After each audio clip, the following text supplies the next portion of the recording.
Yes, open. Good afternoon, sir. I'm Lee, nurse NA. I'm gonna replace your stomach bag today. Is that okay? Yes, okay. Okay, then gather all your materials, the stomach bag, all the materials needed to replace the stomach. And of course, provide privacy, close the curtain, and perform hand hygiene. So after washing, so open na natin yung Hindi na. material. Sampo lang. So, say this is the stomach here, and first you have to empty the bag at least 2/3 or 2/3 of the bag. So para pag remove mo ng stomach, hindi siya mag spill out.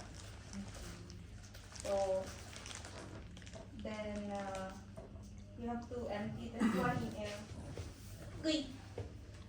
a basin or whatever. Then after secure it with a clip. Then you have to remove it gently. Stomach bags are with adhesive already, so gently lang siya i-remove. And then wipe it with wet clothes with warm, soak in warm water. So gently lang siya, wipe lang siya gently. Then after, dry clothes. Then after, you have to change your gloves because you're going to touch na the clean stomach bag, clean equipments. So after, let's say I changed my gloves already.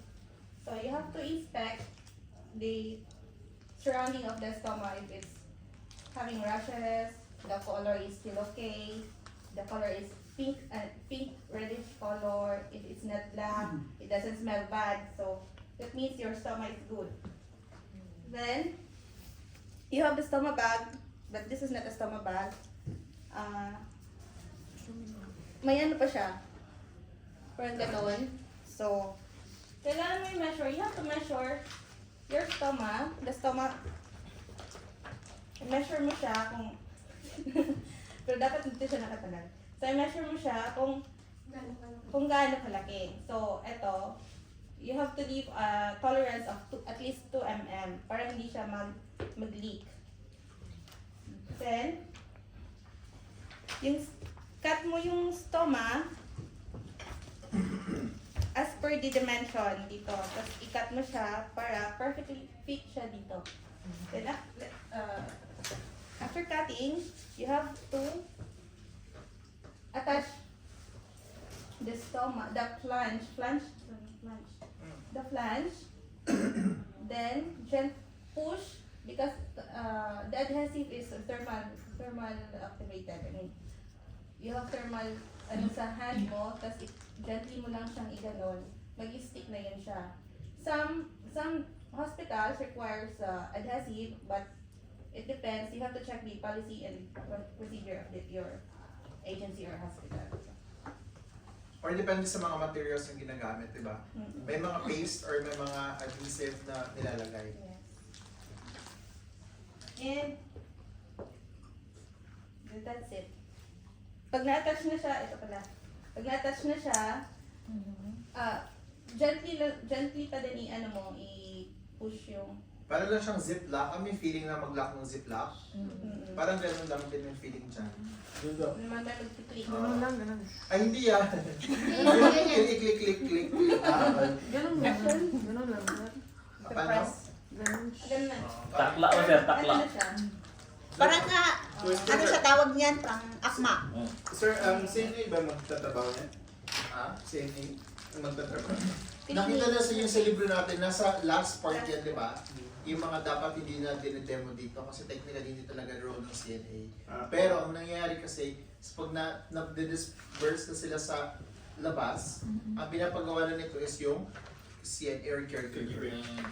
Kaya tinuturuan na lang kayo. Pero pwede Pero sabi sa akin, hindi dapat tinuturo sa class, pero tinuturo ko pa rin siya. Kasi lalo na pag nasa ibang bansa ka. Pero pwede tumanggi. Ha? Pwede tumanggi. Refuse. Ako nasa Hindi hospital, kasi sir. Meron naman kayong orientations usually sa mga hospitals and they will tell you what are your limitations and limitations. So, I guess, it depends sa job description mo. Pero at But least, if you are, di ba we can, ang tawag doon, we can, Ask permission. ano yung tabi mo? Pwede kang tumanggi. We can tanggi if, number one, you're not trained, you're not familiar, pero definitely, this will be part of your routine na rin na trabaho.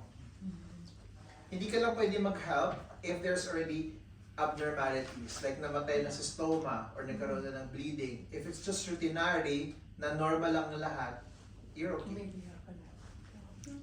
And don't forget also to encourage the patient to participate in the procedure.